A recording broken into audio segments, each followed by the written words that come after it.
どうしても見たかった。圧倒的なサグラダ・ファミリア。数々のガウディ建築を堪能し、グエル公園でトカゲに出会い、本場パエリアはサングリアといろいろなお店でタパスを楽しみ、チュロスはホットチョコをディップして、フラメンコも見ましたよ。それではバルセロナの旅をお楽しみください。ピーカン。こんにちは。プレシニア夫婦のピーカンです。今回はキャセイパシフィック航空で香港を経由し、バルセロナに行ってきました。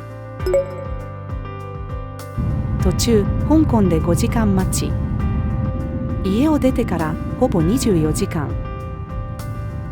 ようやくバルセロナ空港に到着です。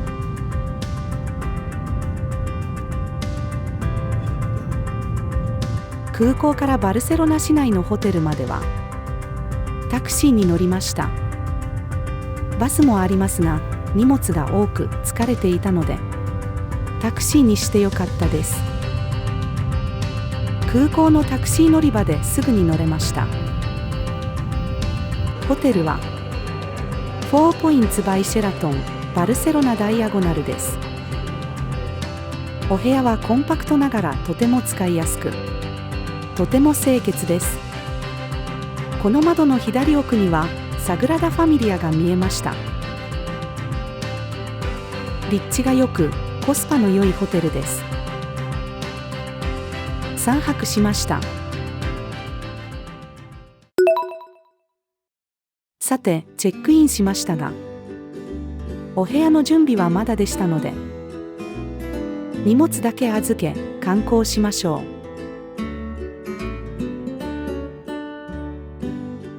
初めてなので効率よく回れるツーリストバスに乗ります。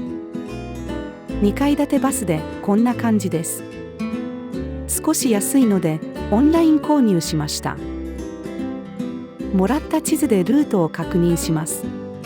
赤ルート、青ルートの両方乗れますよ。イヤホンもいただけるので、案内を聞きながらのんびり観光できます。少し小雨が降っていたので天井が閉まっていましたが、目の前にサグラダ・ファミリアが見えた時には感動しました。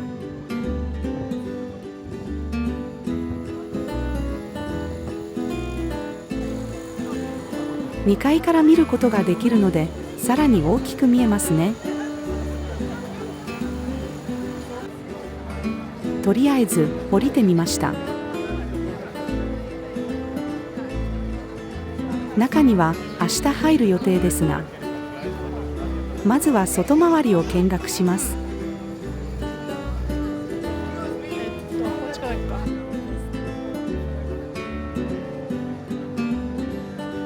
なんて立派なのでしょう。こちらは受難のファサードです。キリストの苦悩を表現しているようです。思ったよりカラフルですね。隣接した公園に向かいます。お目当ては池に逆さに映るサグラダ・ファミリアです。この日は曇っていて無理でしたが、翌日はとてもきれいに湖面に映っていました。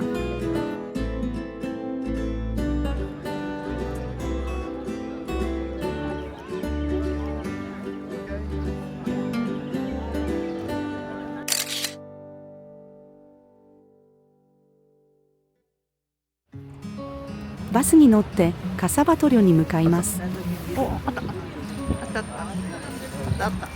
凱旋門が見えました。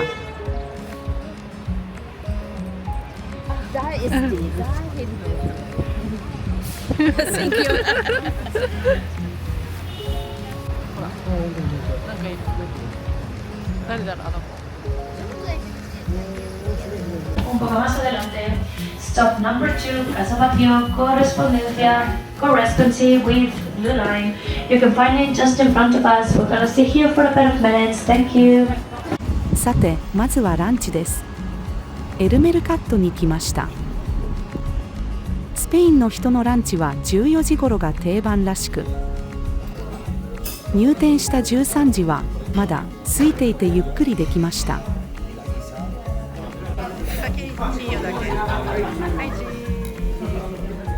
注文したのはこれ。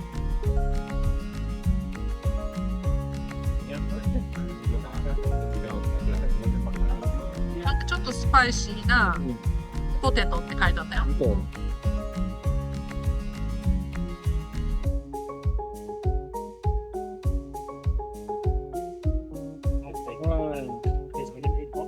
めっちゃ色がなんだろう、白と茶色と黄色しかないんだけど美味しいけどお手頃価格で美味しいお店でした。綺麗だよね。これかな、なんかこれだような気がする。ほらカサバトル、これだよ。これこちらはカサーマトリエル、スペイン最古のチョコレート屋さん。こちらも素敵です。すごい並んでる。ちょっと見てくるね。そしてお隣がカサバトリョです。どちらも外観がとても特徴的で素敵です。カサバトリョはゴールドチケットを事前購入しているのでスムーズに入場できました。屋上へのアクセスもあり、初めての方にはおすすめです。地下の不思議な空間からスタートです。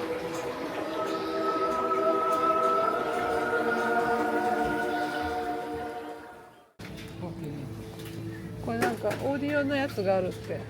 When you see one, you click on it to listen the audio.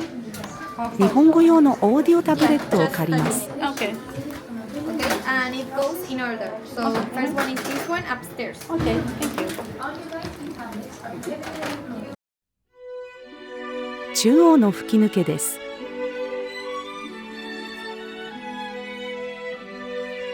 上に行くほど青いタイルの色が濃くなっていて、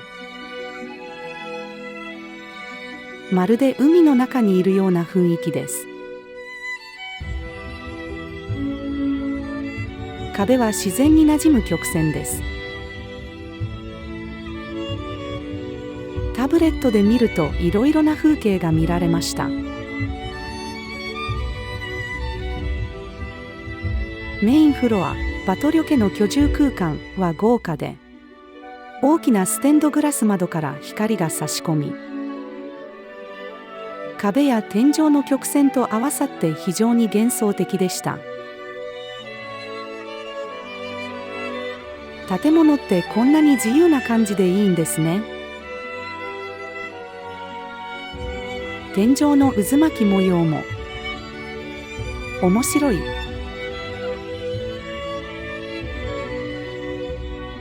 屋上にはカラフルな煙突が並び、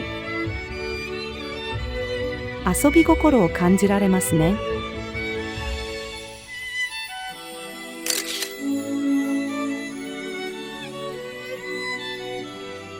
ガウディの魔法にかかったような空間でした。カサバトリョを出て5分ほど歩くとカサミラが見えてきます。いいね。カサバトリョの幻想的海の世界とはまた違い、岩山や洞窟を思わせますね。どちらも私の大好きな風の谷のナウシカの世界のようでした。カサバトリョの前からもう一度バスに乗車です。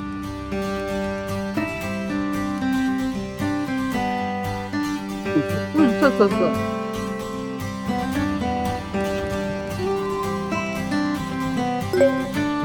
バルセロナ最大の鉄道駅です。駅前の公園にあった巨大モニュメントがすごい。魚の骨？滑り台になってます。ドラゴン？ミロがデザインしたモニュメントがありました。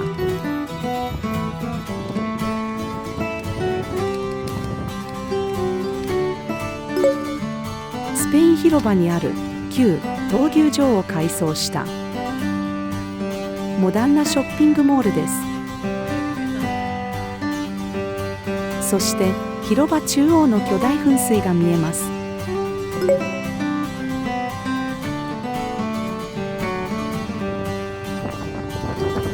2つの巨大な塔の間を通ると、正面には大きな階段の向こうにカタルーニャ美術館です。夜にはライトアップされ、魔法の噴水のショーがあるようです。バスはモンジュイックの丘に入ってきました。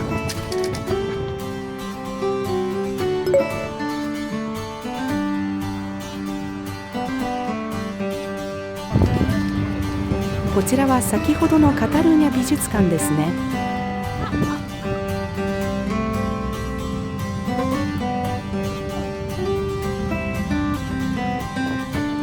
モンジュイック国立宮殿はまるでお城のようですね。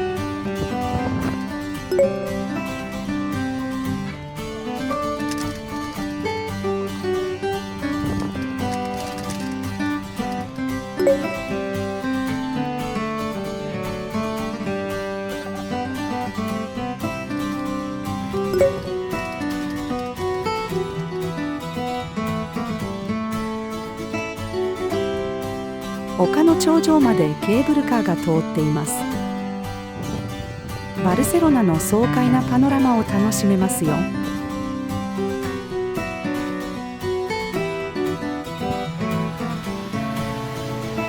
バスは海岸へ降りていきます。そしてこの後、海岸沿いを走るバスの2階は寒かった。ホテルでシャワーを浴び、すっきりして、ホテルから徒歩2分の場所へ。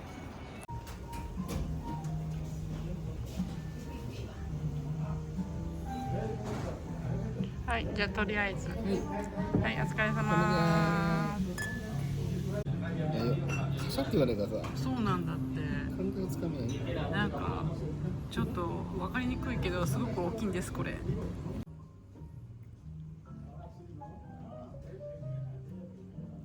軽めの夕食にして、今日はもう早めに寝ます。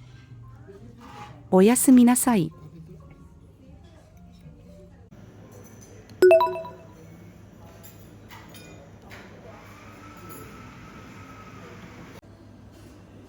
ホテルで朝食をとります。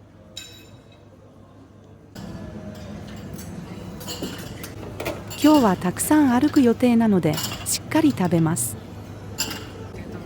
毎日メニューが変わり、体に優しいとてもおいしい朝食をいただけました。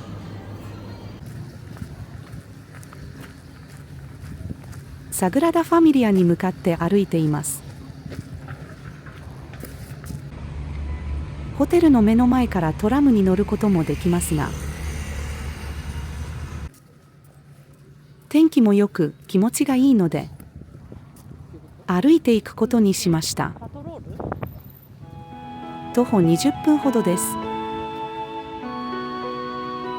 のトラム乗っていくとまっすぐだから、ちょうどホテルの前に帰れるんだよ。ああ、そういうことか。そうそう。なるほど。サグラダ・ファミリアは公式サイトで塔付きを予約しています。塔なしですと26ユーロとお得です。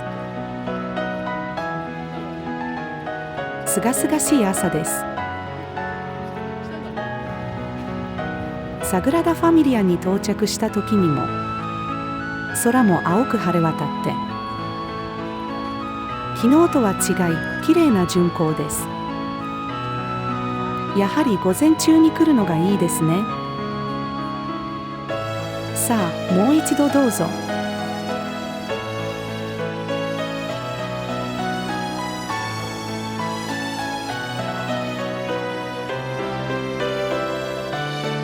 ここからは塔の下まで行くと見えなくなる。親子のペリカン像が見えます。離れて知る親の愛というガウディからのメッセージです。確かに見えない。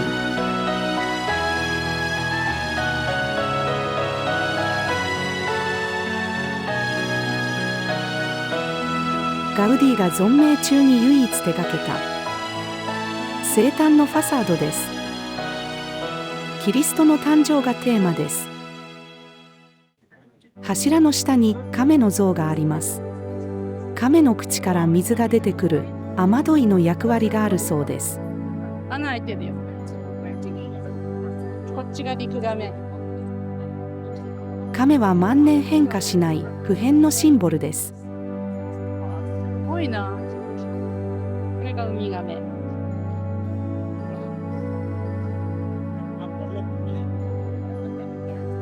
穴開いてる。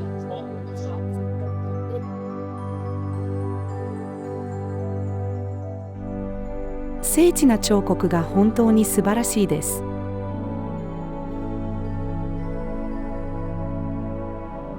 さあ、中へ入りましょう。深緑色の扉にはたくさんの虫が彫刻されています。これ、カブトムシ。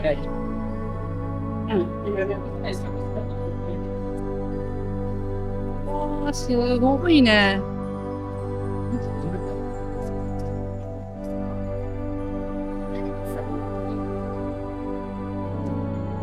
ステンドグラスから差し込む光が美しすぎます。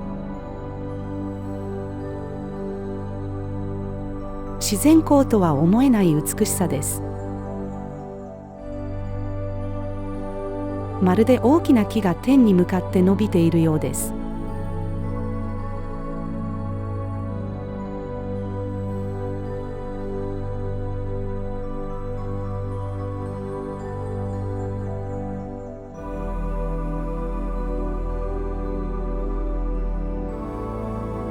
東側は朝日を、西側は夕日を表現しています。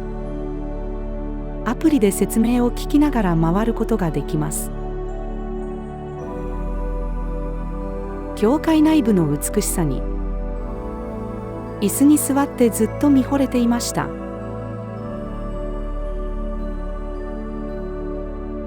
大きな荷物はロッカーに預けて、塔に登ります。チケットを買う際に、生誕のファサードか受難のファサードかを選択します。私たちは360度展望台があるという受難のファサードにしました。ここまでエレベーターで一気に登ります。塔の最上部で柱と柱の隙間から覗く町の建物は5番の目のようにきれいな並びで感動です。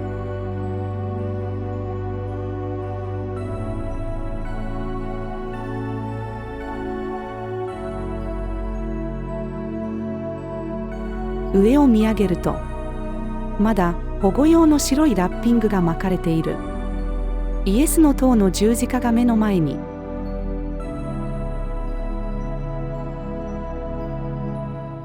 塔の装飾を間近に見ながらのバルセロナの街の眺望が素敵です。塔はカラフルで迫力がありますね。塔の内側は緊張が走る高さです。帰りは階段を降りていきます。少し下にも展望台がありました。アプリで AR 拡張現実を楽しめます。キラキラ。なんかこっちに行くたびに変わっていくんです。そうそうそう。俺こっちに打ってみて。うん。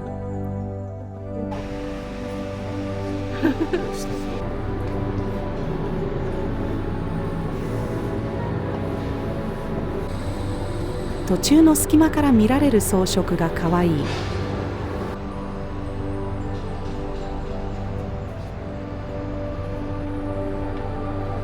大きな十字架とバルセロナの街。階段は本当に狭いです。終わりが見えない螺旋です。ゆっくりゆっくり。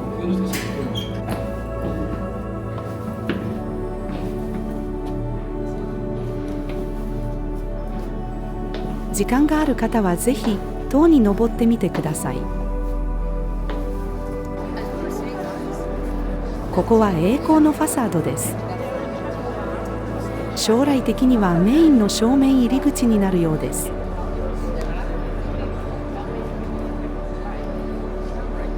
こちらは縦、横、斜め、どこを足しても33になる数字の板があります。イエスが昇天した年ですね。この逆さ吊りの模型を上下反転したものが自然で丈夫な構造形態だとガウディは考え、サグラダ・ファミリアを設計したようです。すごいですよね。ガウディはここに眠っています。そんな博物館の鑑賞も終え、受難のファサード側から出てきました。たっぷり3時間堪能しました。まだまだ工事の途中です。完成していない建築だからこそ、心が動き続ける美がある気がします。こちらは栄光のファサードの外観です。さて、ランチに行きましょう。サグラダ・ファミリア近くの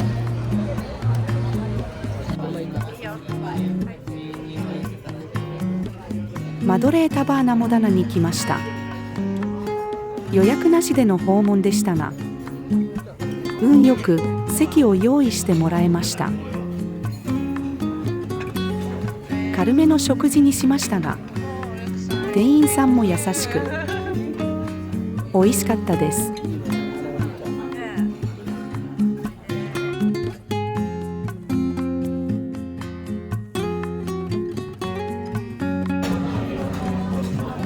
ここはパエリアも美味しいようです。夜はパエリアを食べに行こう。はい、いただきます。時間があったのでのんびり歩いてグエル公園に向かいます。でもずっと上り坂ですのでタクシーで行った方が良かった。途中浮いているおじさんがとても混んでいます。この日は当日券はなかったので予約してよかったです。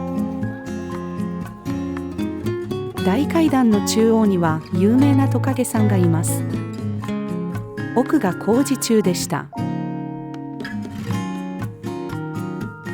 波打つベンチには人だかりでしたので、大広場からの景色をご覧ください。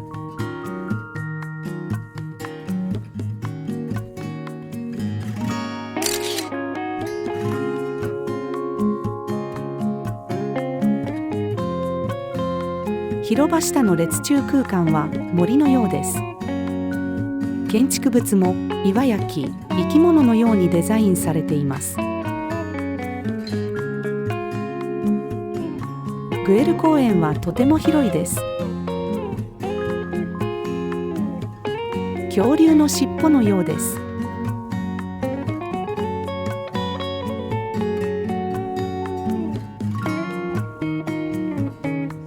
不思議な感覚になります。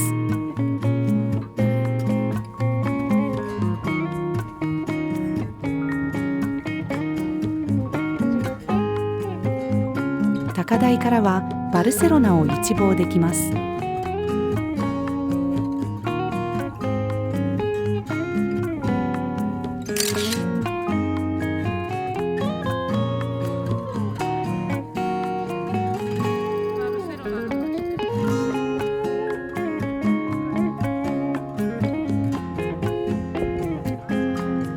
のんびりした午後を過ごしました。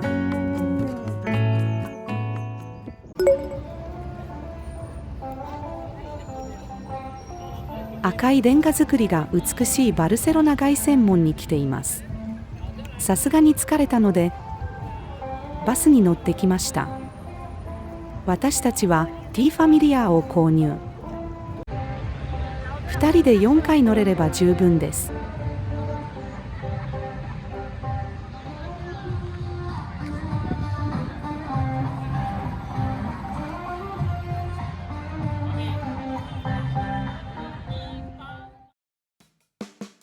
シウタデラ公園へと続く遊歩道は開放感があり、大道芸人やサイクリストでにぎわっています。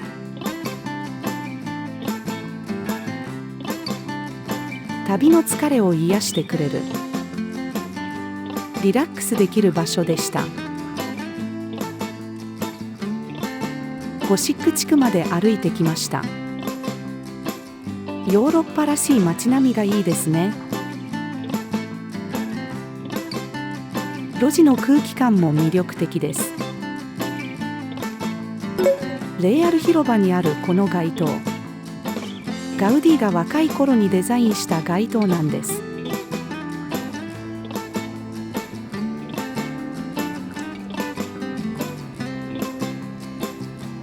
夕食はこちらのラスキンザニッツを直前に予約しました。Google で簡単に予約できましたよ。2階に案内していただきました。そっか、ハーフリッターだとおじちゃんたちが飲んでるやつが来るんだね。グラスでも十分大きいです。じゃあ夫はいつもビールでいす。ただきますか。はい、お疲れ様。乾杯。イカスミのパエリアが有名なようですが、ミックスパエリアをいただきました。パエリアとサングリア。21時でようやく暗くなってきました。パエリアだけで満足したので帰りましょう。街灯が点灯しています。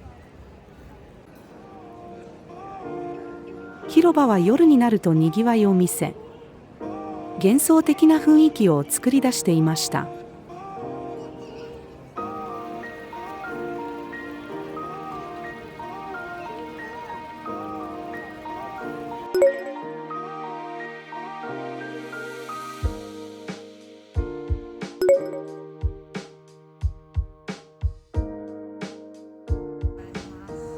バスでホテルまで戻ります。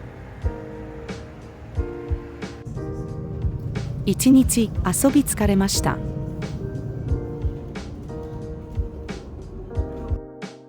おやすみなさい。おはようございます。今日も始まりました。始まりました。さ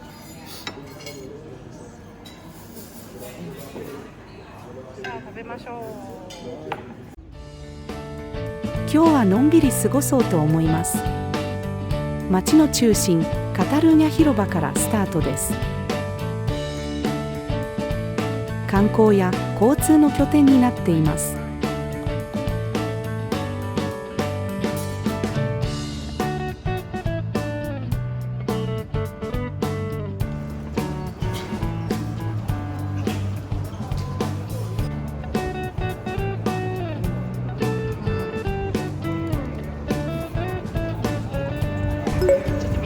バルセロナで最も有名な市場、ボケリア市場を覗いてみます。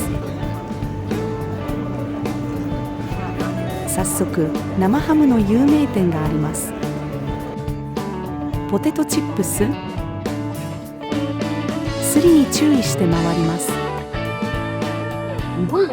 すごいね。フルーツ売ってますね。いちご買いました。なかなか美味しい。こちらの生ハムも美味しそうです。パブロバやチュロスもありますね。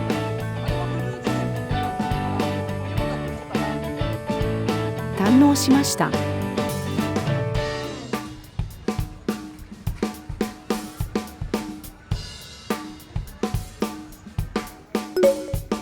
よくバルセロナのポストカードにもなっているビスベ橋です。探検が貫通している頭蓋骨がわかりますか？これ本物らしいんです。バルセロナの歴史ミステリーの一つです。往復しました。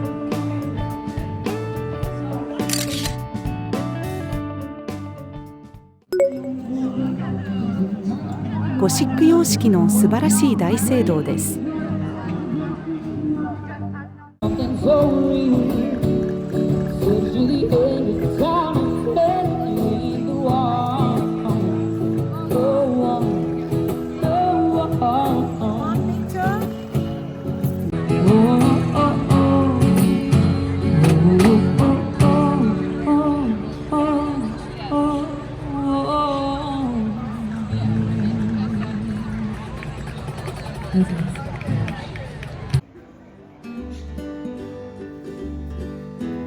散策しているだけで楽しいです。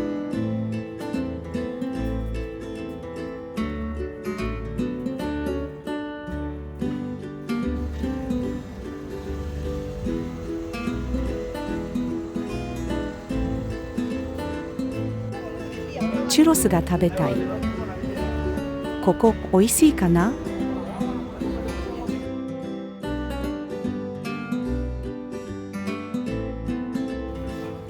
入りました。チュロスアムショコラタを注文しました。ホットチョコをつけて食べます。揚げたてでカリッとして甘くなくて軽く、いくらでも食べれそう。ポラスを揚げてますね。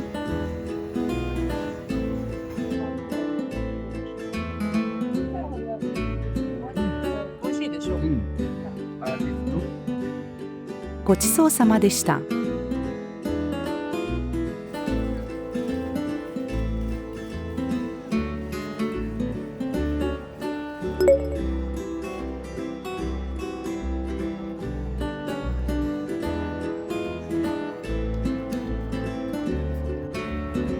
1.5 メートルの歩行者天国ランブラス通りを下って港へ向かいます。海の方向を指さすコロンブス像です。新大陸の方向を指さしているようです。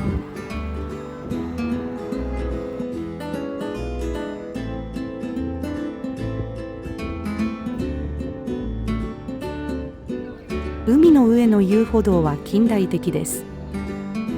ヨットが来ると橋の一部が開きます。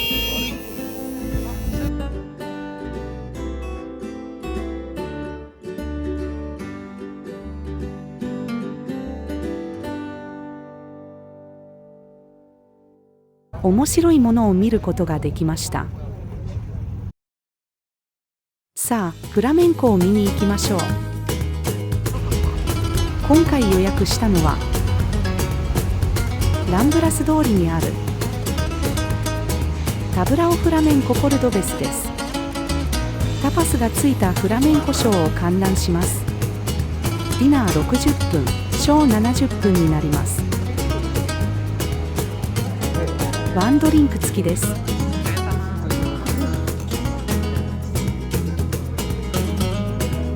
実際こちらのタパスはいまいちでした。ショーだけにした方が良かったかもしれません。でも席は舞台の真ん前です。撮影家の最後のフィナーレのみですが、お楽しみください。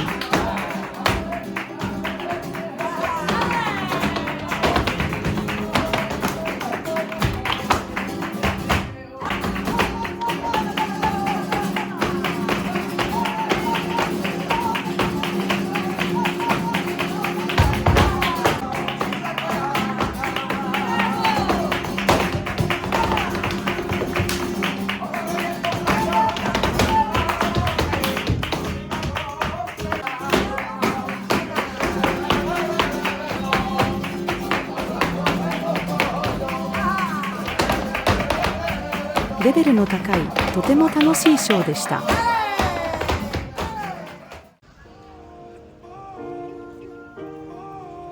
興奮冷めやらぬ感じです。この明るさで7時半です。少しピンチョスを食べに行こうかと思いましたが、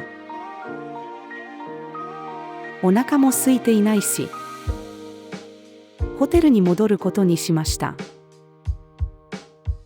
思い出に残る楽しい3日間でした。翌日はチェックアウトしました。次の旅程に進みます。長い時間ご視聴ありがとうございました。また次回お会いしましょう。